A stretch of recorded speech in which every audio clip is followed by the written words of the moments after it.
बिहार के लोग क्या करते हैं, उस 1 घंटा को क्या करते हैं, बर्बाद कर देते हैं। 1 घंटा क्या करते हो, सेल्फी लेने में, वीडियो बनाने में, या फिर या तमाशा देखने में क्या कर देते हैं, व्यतीत कर देते हैं। उस 1 घंटे के दौरान उसकी हालत नाजुक हो जाती है और अंततः उसको अगर हॉस्पिटल भी पहुंचाया जाता है ना, तो अंततः उसकी मौत हो जाती है ना। तो बिहार में सर्वाधिक मौत होने का सबसे बड़ा यही कारण है। हम 1 घंटे की जो गोल्डन आवर है उसको हम पहचान नहीं पाते हैं और उसको हम क्या कर देते हैं, बर्बाद कर देते हैं, जिसके कारण बिहार में जो है होने वाले मौतों की संख्या दिन प्रतिदिन क्या हो रही है, बढ़ रही है। और दिल्ली में ऐसा नहीं है, दिल्ली के लोग वहां के जागरूक है, उस 1 घंटे के महत्व को समझते हैं और उस 1 घंटे के अंदर उस व्यक्ति को प्रॉपर हॉस्पिटल तक पहुंचाते हैं और उसकी जान बच जाती है। समझ गए? चलिए,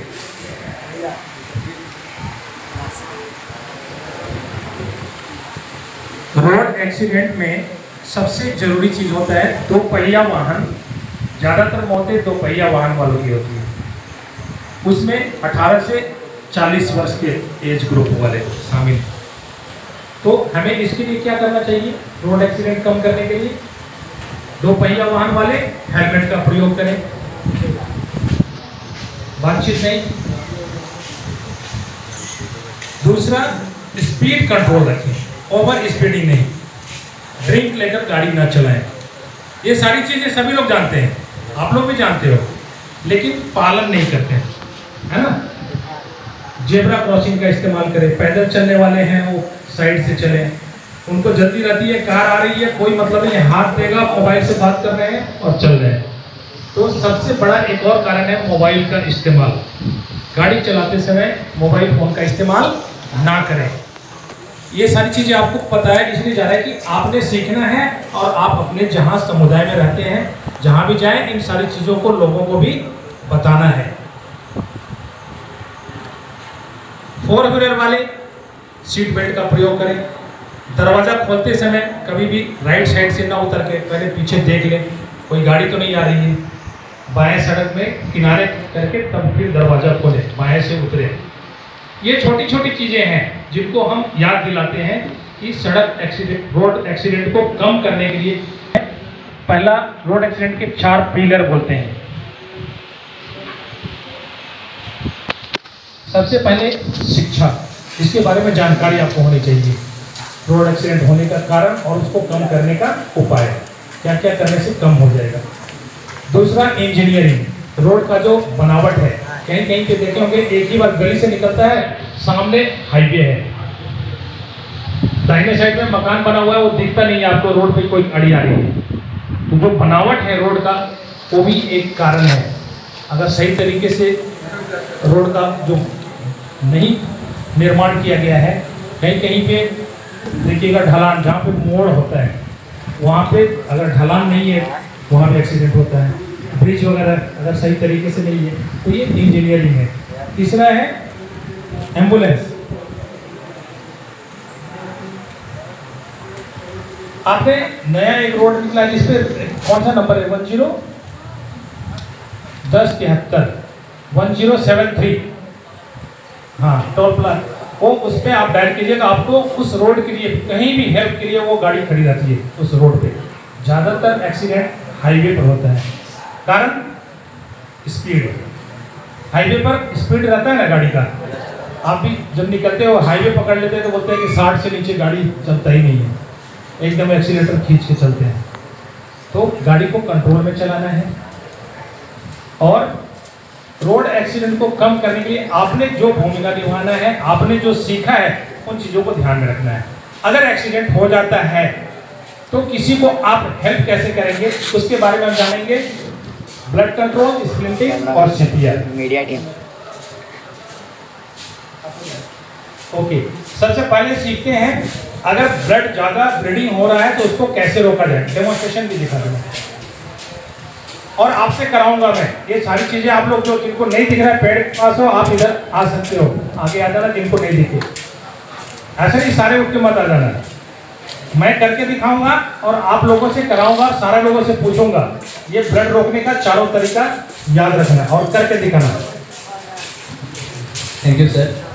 तो अभी हम लोग ब्लड कंट्रोल के बारे में जानेंगे। अभी रोड एक्सीडेंट के बारे में सर बता रहे थे कि अगर मान लेते हैं कि कहीं रोड एक्सीडेंट हो जाता है तो उसमें क्या आपको मुख्यतः तीन चीज़ों देखने को मिलती है। क्या क्या? एक होता है ब्लड बहना, क्या होता है? खून का बहना। दूसरा होता है हड्डी का टूटना और तीसरा होता है आपका जो है मौत। तो तीनों के बारी बारी से तीनों के बारे में हम लोग चर्चा करेंगे। अभी हम लोग किसके बारे में चर्चा करेंगे? ब्लड कंट्रोल के बारे में। क्योंकि हमारा ब्लड क्या है, सबसे हमारे शरीर का सबसे मेन क्या है? पार्ट है। ठीक है, अगर ब्लड अगर 5 से 6 लीटर ही हमारे शरीर में ब्लड है, अगर मान लेते हैं अगर खून अगर बह जाता है तो हमारी क्या हो जाती है? 1 से 1.5 लीटर भी अगर खून बह जाता है तो हमारी क्या हो जाती है? हम कोमा में चले जाएंगे और हमारी मौत हो जाएगी। तो इसीलिए कहीं भी अगर एक्सीडेंट होता है तो सबसे पहली आपकी प्राथमिकता क्या होगी? ब्लड को रोकना है। ठीक है, आप लोग 2013 जब बम ब्लास्ट हुआ था गांधी मैदान में, सुने थे? जब हमारे मोदी साहब आए थे रैली करने, तो उसमें क्या हुआ था? उसमें 6 आदमी की मौत हो गई थी और बहुत सारे लोग घायल हो गए थे। 6 आदमी की मौत हो गई थी। ऐसा थोड़ी था, बम बहुत छोटा था, लेकिन क्या था कि जो 6 आदमी मरे थे, कैसे मर गए थे? बम गिरा नहीं, ब्लड बहने के कारण मर गए थे। जो बम उड़ा था ना, तो उसमें से छोटा छोटा कील जो निकला था वो पूरे शरीर में क्या हो गया था और क्या हुआ?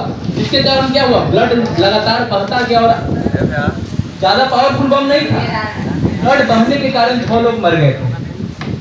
ठीक है, तो हमारा जो मेन कंपोनेंट है हमारे शरीर का, हमारा क्या है? ब्लड है। क्योंकि ब्लड से ही हम जिंदा रहते हैं। पूरे शरीर को जिंदा रखने के लिए ब्लड ही क्या न्यूट्रिएंट सप्लाई करता है पूरे शरीर में। हमारे जो शरीर है छोटी छोटी कोशिकाओं से बनी है और हर कोशिका को भोजन कौन देता है? ब्लड देता है। ठीक है, तो इसीलिए ब्लड सबसे इंपॉर्टेंट पार्ट है हमारे शरीर का। अगर हम कोई भी दुर्घटना में अगर हम ब्लड को कंट्रोल कर देते हैं तो हम उस व्यक्ति को बचा सकते हैं। देखो इधर, युद्ध के मैदान में भी देखा गया है कि जवान जो है गोली लगने से नहीं मरता है। मरता क्यों है? ब्लड के बह जाने से। तो ब्लड को रोकने का क्या कितना तरीका है? 4 तरीका है। अगर हम 4 तरीका के बारे में सीख जाते हैं तो हम कहीं भी, चाहे रोड एक्सीडेंट हो, चाहे कोई भी दुर्घटना हो, ट्रेन एक्सीडेंट हो, बस एक्सीडेंट हो, या फिर भूकंप आ जाए, भूकंप में भी होता है, उस दौरान भी लोग घायल होते हैं या भगदड़ हो जाए, तो उस समय हम अगर ब्लड बढ़ता है तो ब्लड को कंट्रोल कैसे करेंगे उसके बारे में जानकारी प्राप्त करेंगे। ठीक है, तो सबसे पहला तरीका है डायरेक्ट प्रेशर। कौन सा है? लिख लीजिए आप लोग। ब्लड रोकने का पहला तरीका कौन सा है? Direct pressure. डायरेक्ट प्रेशर को हिंदी में बोलते हैं सीधा दबाव। आप लोग कहाँ से आए हैं? कहाँ से आए हैं? नीचे किसको फोन दिए थे? नीचे किसको फोन दिए थे? कौन से जिला से आए हैं? फोन दो। औरंगाबाद। किसको दिए? औरंगाबाद। कोई ब्लैक कोई जिला है? किसे फोन दो? रोहतास और अपना फोन। अरवल। तो आप लोग इसी क्षेत्र से बिलोंग करते हैं लगभग। ठीक है, हाँ ठीक है। तो आप लोग घर में सब्जी उब्जी काटते होंगे। आप लोग घर में खाना वाना बनाए हैं? आप लोग भी बनाया है खाना जी? नहीं सर। तो कभी कभार क्या होता है कि चाकू से हाथ कट जाता है ना, तो क्या करते हैं आप लोग? डायरेक्ट कपड़ा लपेट लेते हैं, धोते हैं सर। मान लेते हैं उंगली कट जाता है तो दूसरी उंगली से हम लोग क्या कर देते हैं? वो दबा देते हैं। देखिए यहाँ पर मान लेते हैं कि यहाँ कट गया तो क्या कर देते हैं? सीधा क्या कर देते हैं? दबा देते हैं। तो इसको कहते हैं डायरेक्ट प्रेशर। ये हमको कोई सिखाया नहीं है, लेकिन हम लोग करते हैं ना। ये हमारे खून में है, हमारे जीन में है, क्योंकि हमारे दादा परदादा यही काम करते आए हैं। हम लोग को कोई सिखाया नहीं, लेकिन हम लोग क्या है इसको बार बताने का कारण क्या है कि आप लोग इसको आदत में शुमार करें। अगर मान लेते हैं कहीं यहाँ से हाथ कट गया तो उसको क्या करते हैं, एक साफ कपड़ा लीजिए और उनके नस को या फिर जहां कटा हुआ उसको दबा दीजिए। दबा के रखना है कितना, 4 से 5 मिनट। 4 से 5 मिनट जैसे ही दबा के रखिएगा तो क्या होता है, ब्लड में हमारा प्लेटलेट्स होता है, वो खून को क्या कर देता है, जमा देता है, क्लॉट हो जाता है ब्लड। ठीक है, और इसके बाद धीरे धीरे वहां क्या हो जाता है, जम जाता है और वहां धीरे धीरे खून बहना बंद हो जाता है। ठीक है, दूसरा है एलिवेशन। क्या होता है, एलिवेशन। दूसरा मेथड ब्लड रोकने का एलिवेशन है। लिख रहे हैं आप लोग, कॉपी कलम तो नहीं लाए हैं आप लोग, लड़कियां सिर्फ दिख रहा है, लड़के लोग में तो कोई भी नजर नहीं आ रहे हैं। दिल से आए हैं आप लोग, ठीक है, ऐसा इंपॉर्टेंट चीज है, लेकिन याद रखिएगा। दूसरा क्या है तरीका, एलिवेशन। एलिवेशन। मान लेते हैं कि आपका हाथ पैर कट गया हो तो क्या करना है, अपने हृदय लेवल से अपने उस अंग को क्या करना है, ऊपर उठा लेना है। इसलिए आप लोग कभी सबमर्सिबल के थ्रू 2 महला या 3 महला पर पानी पहुंचाए हैं या फिर मोटर के थ्रू, तो जैसे जैसे उस पाइप को ऊपर ले जाइएगा उसका प्रेशर क्या होगा, तो ये जो हमारा हार्ट क्या है, एक तरह का मोटर है। ठीक है, जैसे ही इसको नीचे कीजिएगा, मान लेते हैं हमारा उंगली कट गया, उसको हाथ को जैसे ही नीचे कीजिएगा ना तो आपका जो खून है क्या होगा, बहुत तेजी से बहने लगता है ना। और जैसे ही उसको ऊपर कीजिएगा क्या होगा, प्रेशर कम हो जाएगा। ठीक है, खून का जो रफ्तार है कम हो जाएगा, बहना क्या हो जाएगा, बंद हो जाएगा। ठीक है, तो दूसरा तरीका कौन है, एलिवेशन। अपने जो शरीर को हृदय लेवल से क्या करना है, ऊपर उठाना है। ठीक है, अगर मान लेते हैं पैर में अगर कट जाता है, पैर कट जाता है तो क्या करना है, पैर को कैसे ऊपर उठाएंगे, बहुत बढ़िया। क्या करना है, उनको क्या करना है कि लिटा देना है और 1 से 1.5 फीट, पहले उसको डायरेक्ट प्रेशर कर देंगे, 1 से 1.5 फीट क्या कर देना है, पैर को ऊपर उठा देना है। खून स्वाभाविक क्या होगा, धीरे धीरे बंद हो जाएगा। तो 2 तरीका आप लोग जान गए ना। तीसरा तरीका है प्रेशर पॉइंट। जहां जहां आपकी मुख्य धमनी जिस हड्डी से गुजरी है, ज्वाइंट देख रहे हैं ना आप लोग, ज्वाइंट है, वहां पे मुख्य धमनी समझ रहे हैं, जहां आपका मोटा नस गुजरा है, जहां प्रेशर ज्यादा होता है। अगर मान लेते हैं कि यहां कटा हुआ है, यहां देखिए, यहां ज्वाइंट है ना, तो यहां एक पल्स होता है, बच्चों में पाया जाता है ब्रेकियल पल्स। तो ब्रेकियल पल्स से क्या होता है, 4 उंगली ऊपर जो है, ठीक है, हल्का सा ऊपर, उसको दबाएंगे ना तो वहां मोटा नस होता है। आप लोगों को फिगर में दिख रहा होगा, यहां देखिए, यहां दिख रहा है ना, यहां देखिए, यहां ये पॉइंट दिया हुआ है ना, तो वहां दबाएंगे तो वहां दबाव पड़ने के बाद क्या होगा, जैसे हम लोग पाइप जा रहा है, ठीक है, पाइप को अगर दबा देते हैं पैर से तो क्या हो जाएगा, प्रेशर कम हो जाता है ना। उसी तरीके से दबाव इसको बिंदु बोलते हैं। तो हमारे शरीर में बहुत सारे जगह दबाव बिंदु हैं। आप लोग देखिए, इसको क्लॉकवाइज या एंटी क्लॉक समझ रहे हैं ना। यह टाइप होना स्टार्ट हो गया।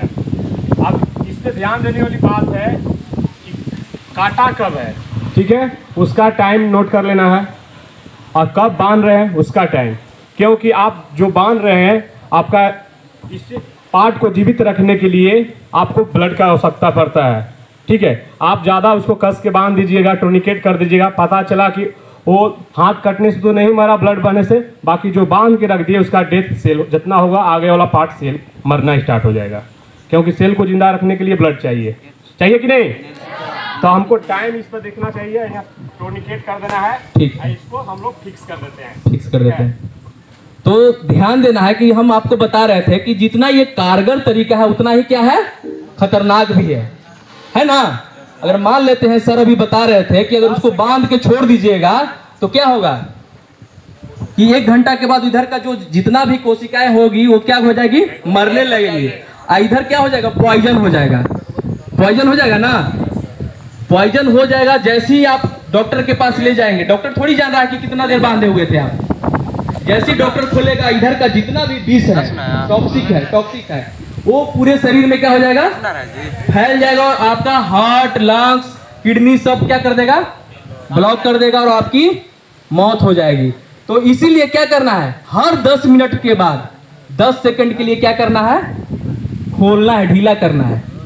10 मिनट के बाद 10 सेकंड के लिए क्या करना है, ढीला करना है। जैसे ही देखिए कि हल्का हल्का खून रिस रहा है, फिर उसको क्या कर देना है, ऐसे करके ढीला कर देना है, जैसे, ठीक है, फिर उसको क्या कर देना है, जैसा लगे बंद कर देना है, टाइट कर देना है। ठीक है, कर लीजिएगा आप लोग ऐसे कर लीजिएगा ना।